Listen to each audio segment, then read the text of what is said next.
Hello everyone. তো দেখো চলে এসেছি কাশ্মীরে। কাশ্মীর যেমন সবার স্বপ্ন থাকে তেমন আমারও স্বপ্ন ছিল। তো সেই স্বপ্ন পূরণ করতেই চলে আসা কাশ্মীরে। আর প্রকৃতি যেন এখানে তার নিজের সমস্ত সৌন্দর্য ঢেলে দিয়েছে। এত সুন্দর কাশ্মীরের প্রত্যেকটা কোণা যে তোমাদের ভাষায় বলে প্রকাশ করতে পারবো না।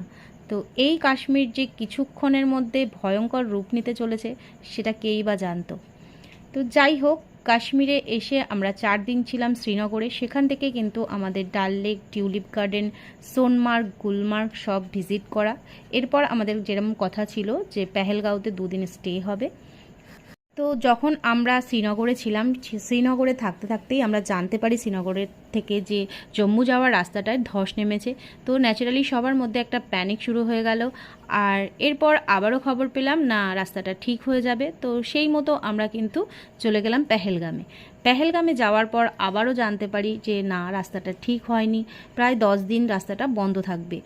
আমরা 21শে এপ্রিল এসেছিলাম পেহেলগামে। আর ওখানে গিয়েই আমরা আরু ভ্যালি, বেতাব ভ্যালি আর চন্দনবাড়িটা ভিজিট করে নিই।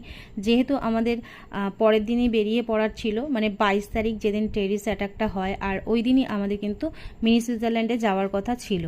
তো আমরা যেহেতু অনেকটা জার্নি করে আমাদের যেতে হবে মুঘল রোড ধরে, তোমরা হয়তো অনেকেই জানো যারা এসেছো, প্রায় 20 থেকে 22 ঘন্টা জার্নি করে আমাদের জাম্বো স্টেশনে যেতে হয়েছিল।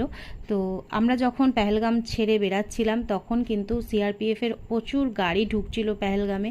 তো তখনও আমরা জানতাম না যে পেহেলগাম কিছুক্ষণের মধ্যে রক্তাক্ত হতে চলেছে।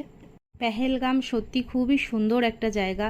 তার যে এত ভয়ঙ্কর একটা চিত্র হতে চলেছে সেটা আমাদের সবারই ভাবনার বাইরে ছিল। আমাদের সরকারের উপরে আমাদের অগাধ বিশ্বাস আছে।